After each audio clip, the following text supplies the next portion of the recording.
अस्सलाम वालेकुम viewers, welcome to exploring पांडा। तो आज का हमारा डिस्कशन का टॉपिक है शार्क्स। ठीक है, तो यहाँ पे हम शार्क्स के बारे में थोड़ा देखते हैं। शार्क्स की कोई थोड़ी डिटेल डिस्कशन यहाँ पे हम देखते हैं, ठीक है ना। तो बेसिकली अगर हम शार्क्स की बात करें तो शार्क्स में सबसे पहले हम देखेंगे इनकी body wall. Here will talk about their body wall. ठीक है, तो अगर हम बात करें ना इनकी बॉडी वॉल की, तो इनकी स्किन जो होती है ना काफ़ी टफ होती है। They have very tough skin. ठीक है, इनकी स्किन बहुत ज़्यादा टफ होगी और इस टफ स्किन के ऊपर जो स्किन है उसने ऊपर को उभार सा बनाया होगा। ठीक है ना, जिसको हम कहेंगे कि ये स्केल्स हैं, that's also called as the placoid scale. ठीक है, तो इनका जो डर्मस पोर्शन है, डर्मस लेयर है, ये प्लेकॉइड स्केल्स बनाएगी। बेसिकली शार्क्स की जो बॉडी वाल की अगर हम बात करें तो बॉडी वाल काफ़ी टफ स्किन, इनकी जो स्किन होगी, इनका जो एपिडर्मस होता है वो काफ़ी टफ होता है। ठीक है ना, और एपिडर्मस ने ऊपर को उभार इस तरह बनाए होते हैं, इस तरह के, जिनको हम कहते हैं कि ये हमारे पास है प्लेकॉइड स्केल। ठीक है, तो ये प्लेकॉइड स्केल जो है ये शार्क की बॉडी को कवर करते हैं। ठीक है, तो ये स्केल जो होते हैं ना ये पोस्टीरियर पोर्शन की तरफ जो है वो प्रोजेक्ट किए होते हैं। देखो ये बॉडी है ना, ठीक है ना, तो जो मुंह वाला हिस्सा है वो आगे वाला हिस्सा होता है एंटीरियर, जो बैक साइड वाला हिस्सा होता है ये होता है पोस्टीरियर। ठीक है, तो ये पोस्टीरियर पोर्शन की तरफ इस तरह पॉइंटेड होंगी ये जो स्केल्स होंगे। ठीक है ना, और जो होता है ना ये इस तरह ये स्केल्स जो होते हैं ना इस तरह अरेंज्ड होते हैं कि इनको एक वो जो रेगमार होता है ना, सैंड पेपर, ठीक है ना, जिसके ज़रिए हम दीवारों को जो पेंट करने से पहले खुरचा जाता है, तो इस सैंड पेपर की तरह का टेक्सचर होता है। मतलब कि काफ़ी रफ टेक्सचर देखते हैं स्केल अरेंज होके। ठीक है ना, एक काफ़ी टफ टेक्सचर होगा इनकी स्किन का। तो इनफैक्ट क्या है कि ये जो ऐसी शार्क्स जो मर जाती हैं, ठीक है ना, जिनका शिकार कर लिया जाता है, उनकी स्किन जब ड्राई हो जाती है तो उनको उस स्किन को भी सैंड पेपर यानी कि रेगमार के तौर पर यूज़ किया जा सकता है। क्लियर?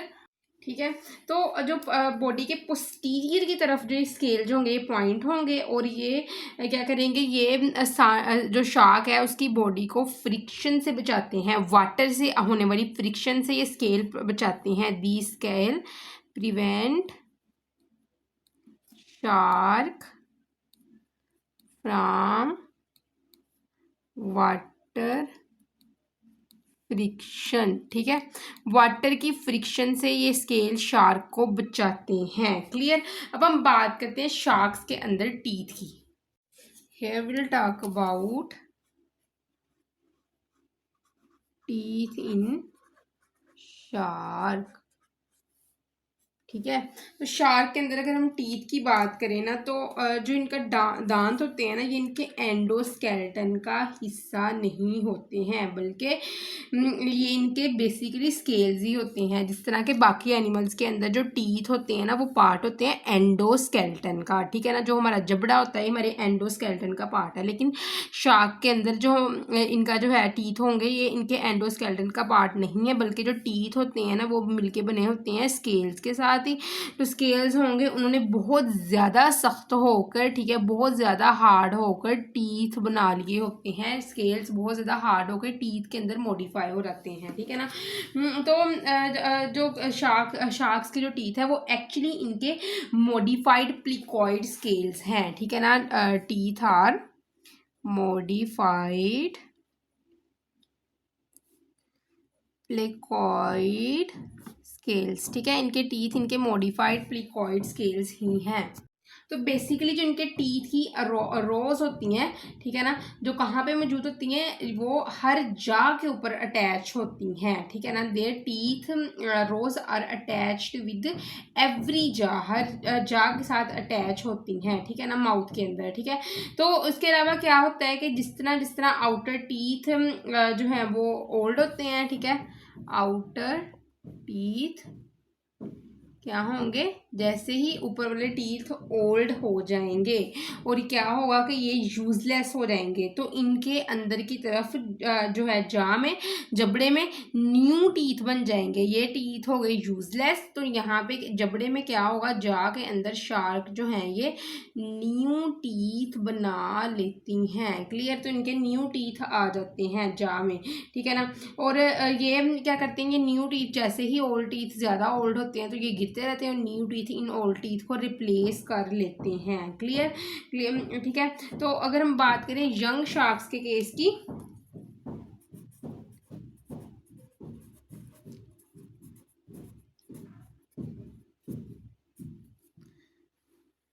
तो बेसिकली जो यंग शार्क्स होती हैं उनके अंदर ये रिप्लेसमेंट काफ़ी रैपिड होती है। In young shark case replacement of teeth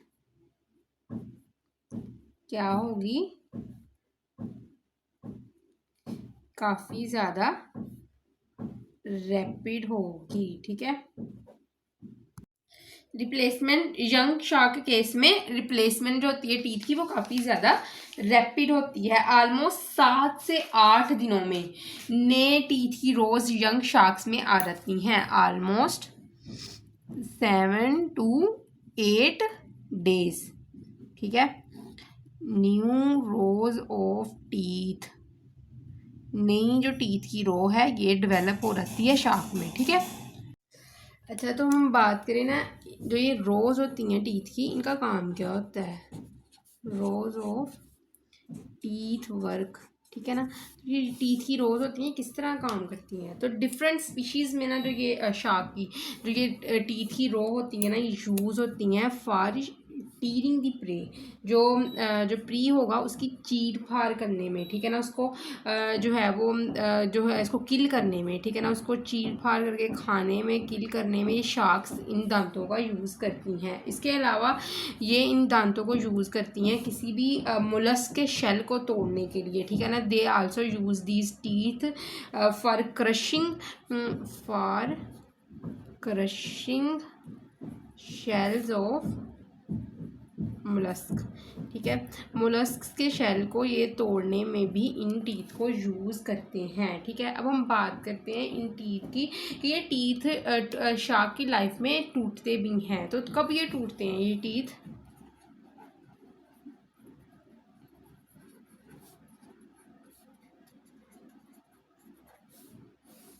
अगर हम बात करें इन टीथ की ब्रेकेज की, तो ये जो टीथ की ब्रेकेज होती है, मैंने बताया था आपको कि जब ये ओल्ड हो जाते हैं तो ये टूटना शुरू हो जाते हैं और नए जो टीथ हैं वो जो जाज से निकले हुए होते हैं वो इन ओल्ड टीथ की जगह को रिप्लेस कर लेते हैं, ठीक है। तो जो ये टीथ की ब्रेकिंग का प्रोसेस है ना, ये चलता ही रहता है, ठीक है ना। जिस तरह के अगर मोस्टली क्या होता है कि किसी प्री के साथ फाइट कर रहे हैं, ठीक है, इस प्रोसेस में, या फिर इन्होंने कोई हार्ड चीज़ खा ली है, जिस तरह की कोई हार्ड ऑब्जेक्ट, हार्ड स्टोन वगैरह जो है वो इन्होंने जो है खाना चाहा है, या फिर क्या है कि इन्होंने कुछ आयरन या फिर एलुमिनियम को बाइट कर लिया है, ठीक है ना। किसी मेटल जिस तरह के आयरन या फिर एलुमिनियम की बाइट करनी चाहिए, तो इस प्रोसेस में क्या होता है कि इन शार्क्स के टीथ टूट जाते हैं, ठीक है, क्लियर। तो और लेकिन इनके पास एक बड़ा स्पेसिफिक टीथ डेवलपिंग मैकेनिज्म है। After breaking off the teeth they use their teeth developing mechanism, ठीक है। तो ये अपना टीथ डेवलपिंग मैकेनिज्म का यूज़ करते हैं। टीथ के टूटने के बाद वो इस मैकेनिज्म को यूज़ करते हैं, ठीक है। तो क्या होता है कि इस मैकेनिज्म को यूज़ करते हुए टीथ को ऑलमोस्ट ये 20 टाइम्स तक, हर ब्रेकेज के बाद 20 टाइम्स तक जो है वो टीथ डेवलप कर सकते हैं। मतलब कि अगर 20 दफ़ा इनके दांत टूटे हैं तो 20 दफ़ा ही ये दांत इनके दोबारा वापस आ सकते हैं। इनके पास ये एबिलिटी होती है, इनके पास ये टीथ डेवलपिंग मैकेनिज्म होता है कि 20 दफ़ा दांत टूटने के बाद भी 20 दफ़ा दांत जो हैं वो आ सकते हैं, ठीक है, क्लियर। अच्छा, अब हम बात करते हैं इनके साइज़ और इनके हैबिटेट की। अच्छा, तो अब हम अगर बात की जाए इनके साइज़ और इनके हैबिटेट की, तो शार्क का जो साइज़ होता है ना वो 1 मीटर से थोड़ा अभी हो सकता है, 1 मीटर से छोटी भी शार्क हो सकती है, ठीक है ना। लेस देन 1 मीटर शार्क हो सकती है, जिसको हम कहते हैं स्क्वालस, ठीक है, स्क्वालस शार्क है ये, ठीक है। और ये 10 मीटर तक भी हो सकती है, ठीक है ना, 10 मीटर तक भी लॉन्ग हो सकती है, या इससे भी ज़्यादा हो सकती है, 10 मीटर से भी ज़्यादा लॉन्ग हो सकती है इनके साइज़, जिसको हम कहेंगे वेल शार्क, ठीक है। जिसका साइज़ बहुत बड़ा होता है, ठीक है ना। तो उसके अलावा क्या होता है कि लार्जेस्ट जो शार्क होती है ना, ये प्रीडेटरी नहीं होती है। आप देख सकते हैं ये लार्जेस्ट शार्क है जो प्रीडेटरी नहीं है, बल्कि ये फिल्टर फीडर है, ठीक है ना। इसके मुंह में एक छाननी टाइप स्ट्रक्चर होगा जो खुराक को, जो छोटे छोटे ऑर्गेनिज्म को सी में से छान के इसके ऊपर फीड करेंगी। ये शिकारी नहीं होंगी, ठीक है ना। लार्जेस्ट शार्क, तो ये इसका बड़ा इंपॉर्टेंट प्लस पॉइंट है कि जो लार्जेस्ट शार्क होती है ये फिल्टर फीडर होती है, ठीक है। तो how they do filter feeding process, ये थोड़ा देखते हैं, ठीक है। फिल्टर फीडिंग ये किस तरह करती है, ठीक है। तो इस फिल्टर फीडिंग के अंदर इन्होंने यूज़ करना होता है फेरेंजियल आर्चीज को। तो आर्चीज बेसिकली कहते हैं कट को। किसी भी चीज़ के अंदर अगर कट लगा हो तो उसको हम आर्चीज का नाम देते हैं। तो कट का जो है वो कट क्यों लगाया जाता है, ताकि ये इस अपने फेरेंक्स वाले रीजन को छाननी के तौर पर जो है वो यूज़ कर सके, ठीक है ना। एक स्ट्रेनिंग डिवाइस के तौर पर इस फेरेंक्स वाले रीजन को ये यूज़ कर सके, ठीक है ना, किसी भी चीज़ को वाटर में से छानने के लिए। तो चीज़ें मोस्टली जो है वो लिविंग होती हैं, इस ट्रेनिंग जिनकी की जाती है, जैसे कि प्लांक्टॉन्स वगैरह, ठीक है ना। प्लांक्टॉन्स को ये वाटर में से छान के इन प्लांक्टॉन्स के ऊपर फीड करती हैं। बेसिकली ये शार्क करती क्या है, ये अपना मुंह खोलती हैं और अपने अंदर बहुत ज़्यादा पानी ले लेती हैं, ठीक है। जो फ्रिंजियल आर्चीज हैं वो प्लांक्टॉन को सेपरेट कर देते हैं वाटर से, और इन प्लांक्टॉन को ये फिर इनगल्फ कर लेती हैं, खा लेती हैं, ठीक है। क्लियर। की वजह से क्योंकि इन्होंने प्लांक्टॉन्स के ऊपर ही फीड करना होता है, ठीक है ना। तो इनको किसी भी शिकार वगैरह की ज़रूरत नहीं पड़ती। ये कार्निवोरस नहीं होती, जो कि जो है, या फिर हम कह सकते हैं ये प्रीडेटरी नहीं होती हैं जो शिकार करके खाती हैं, ठीक है। तो सबसे ज़्यादा ख़तरनाक शार्क जो होगी वो कौन सी होगी,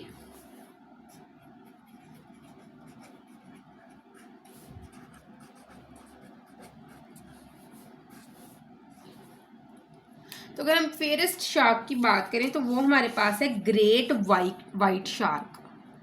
ग्रेट वाइट शार्क, इसका नाम है सार्का रोडोन, ठीक है।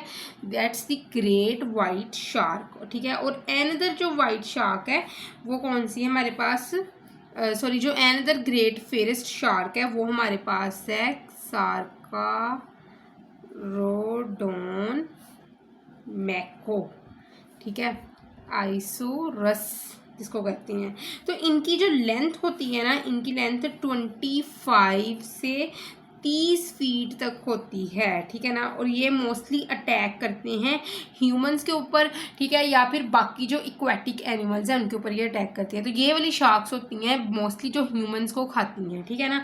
अच्छा, क्लियर। तो हमने शार्क्स की यहाँ पे बात की। अब हम बात करते हैं यहाँ पे स्केट्स की और रेस की। अच्छा, बेसिकली अब हम बात करते हैं स्केट्स की और रेस की। जो स्केट्स और रेस कैसे होते हैं, बेसिकली स्केट्स और रेस की अगर बात की जाए तो स्केट्स और रेस जो होते हैं ये मोस्टली ज़िंदा रहते हैं ओशन फ्लोर पर, ठीक है। They are specialized life on ocean floor, ठीक है। ओशन फ्लोर्स पे आपको ये बहुत ज़्यादा देखने को मिलेंगे। तो हम बात करते हैं इनके हैबिटेट की, ये रहते किस तरह की जगह पर है। तो बेसिकली स्केट्स और रेस जो होते हैं ना ये मोस्टली कम गहरे पानी में होती हैं। शैलो वाटर कहते हैं, गहरा पानी में हो लेकिन बहुत ज़्यादा डीप ना हो। तो ये स्केट्स और ये कम गहरे पानी में देखने को मिलेंगे, ठीक है ना। और यहाँ पे ये क्या करते हैं, ये अपने ब्लंट टीथ्स को यूज़ करते हैं इनवर्टिब्रेट्स को फीड करने के लिए। They use their blunt teeth here to feed on invertebrates. Basically blunt teeth का मतलब क्या है कि इनके टीथ आगे से बिल्कुल इस तरह होते हैं, नोकीले नहीं होते हैं। और इन टीथ को ये जस्ट टीथ का मतलब क्या है कि आगे से इस तरह के होते हैं, नोकीले नहीं होते। तो ये जस्ट इन टीथ को यूज़ करते हैं फॉर फीडिंग इनवर्टिब्रेट्स, ठीक है ना। इनवर्टिब्रेट्स भी वो एनिमल होते हैं जिनके अंदर किसी भी किस्म की हड्डी नहीं होती है, जिस तरह के वॉर्म्स वगैरह। तो ये इन वॉर्म्स को आसानी से इन टीथ के ज़रिए अंदर को अपनी बॉडी के अंदर ले जाते हैं, निकल लेते हैं, ठीक है, क्लियर। अच्छा, हम बात करते हैं इनके अंदर एक्सपेंशन होती है किसी चीज़ की। किस चीज़ की एक्सपेंशन होती है, इनके फिन्स की एक्सपेंशन होती है। They have expanded fins, expansion of fins, ठीक है, इनके अंदर फिन्स एक्सपैंड हुए होते हैं। तो इनके अंदर क्या होते हैं कि मोस्ट ऑब्वियस मॉडिफिकेशन है ये इनके अंदर, ताकि ये जो है ओशन फ्लोर पर जिंदा रह सकें, ठीक है ना। तो ये क्या होता है, ये जो है हमारे पास मॉडिफिकेशन है फिन्स की इनके अंदर, ठीक है ना। कौन से फिन्स की? लेटरल एक्सपेंशन है पेक्टोरल फिन्स की, ठीक है। लेटरल मतलब कि बॉडी की साइड्स पे, ठीक है ना। लेटरल एक्सपेंशन होती है इनके अंदर किस चीज़ की? पेक्टोरल फिन्स की, एक्सपेंशन ऑफ पेक्टोरल फिन्स, ठीक है। पेक्टोरल फिन्स लेटरली एक्सपैंड हुए होते हैं और ये विंग लाइक अपेंडेजेस के अंदर, मतलब इस तरह लग रहा था जिस तरह किसी बैट के अपेंडेजेस होते हैं ना, ठीक है ना, विंग सा बना होता है, तो इनके अंदर ये विंग की तरह के अपेंडेजेस देखने को मिलते हैं। जो इनके पेक्टोरल फिन्स होते हैं वो इस तरह लिटरली एक्सपैंड होके एक विंग की तरह का स्ट्रक्चर जो है वो शो कर रहे होते हैं, ठीक है। अब हम बात करते हैं इनके अंदर लोकोमोशन की। Here will talk about locomotion.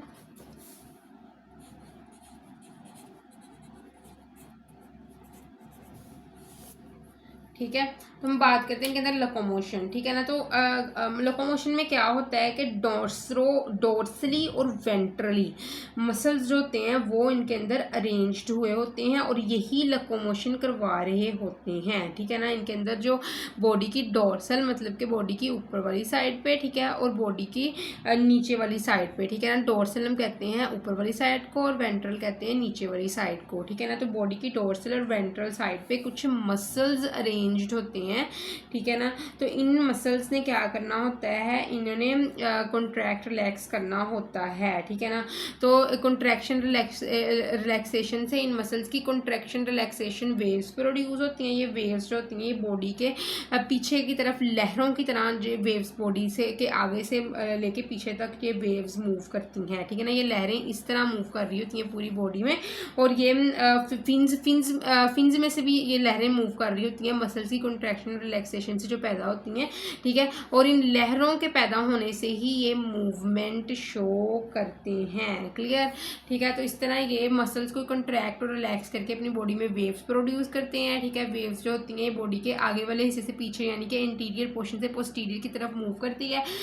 Even के फिन्स में भी ये लहरें जो हैं वो प्रोड्यूस करवाई जाती हैं और फिर इनकी मदद से बॉडी जो है वो इस तरह ग्लाइड करती है वाटर के अंदर, ठीक है, क्लियर। अच्छा, अब हम बात करते हैं इनके अंदर एक जो है वो बड़ा ही जो इंटरेस्टिंग इनके अंदर प्रोसेस होता है वो होता है कैमोफ्लेज।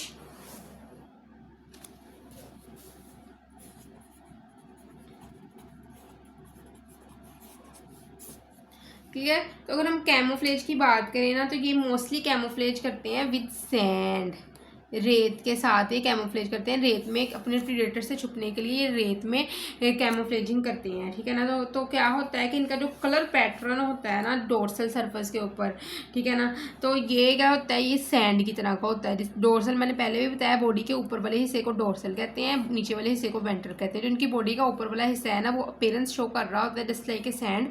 तो ये सैंड के ऊपर अगर पड़े भी होंगे तो ऐसे ही लगेगा जैसे ये भी रेत पड़ी हुई है, ठीक है ना। ओवरऑल ये सारी रेत पड़ी हुई है, दैट्स वाई क्या होता है कि ये कैमोफ्लेज शो करते हैं, ठीक है ना। अपनी अपीयरेंस जो है वो सैंड की हेल्प से ये छुपा सकते हैं, इनके पास की एबिलिटी होती है, ठीक है।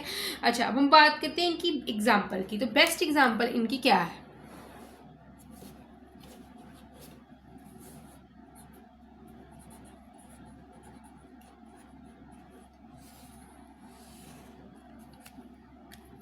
तो बेस्ट एग्जाम्पल में आते हैं इनके अंदर स्टिंग रेज।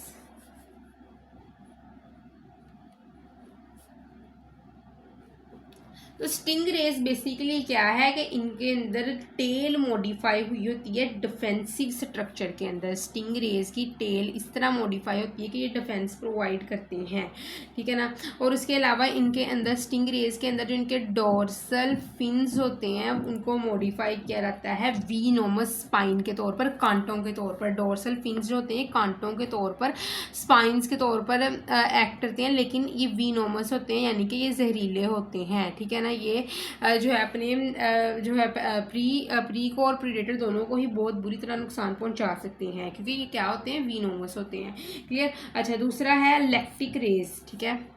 एक हो गया हमारे पास स्टिंग रेस, दूसरे हैं इलेक्ट्रिक रेज, ठीक है।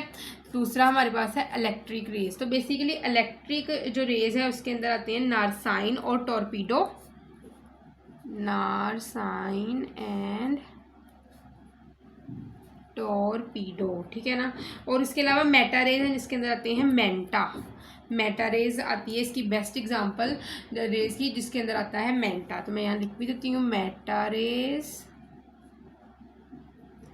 ठीक है। Manta is the name of it, ठीक है। क्लियर। तो होप सो कि आपको स्केट्स, रेज और शार्क्स की समझ लगी होगी, लेकिन किसी भी किस्म की कंफ्यूजन है तो कमेंट सेक्शन में पूछ सकते हैं। थैंक यू सो मच, अल्लाह हाफिज़।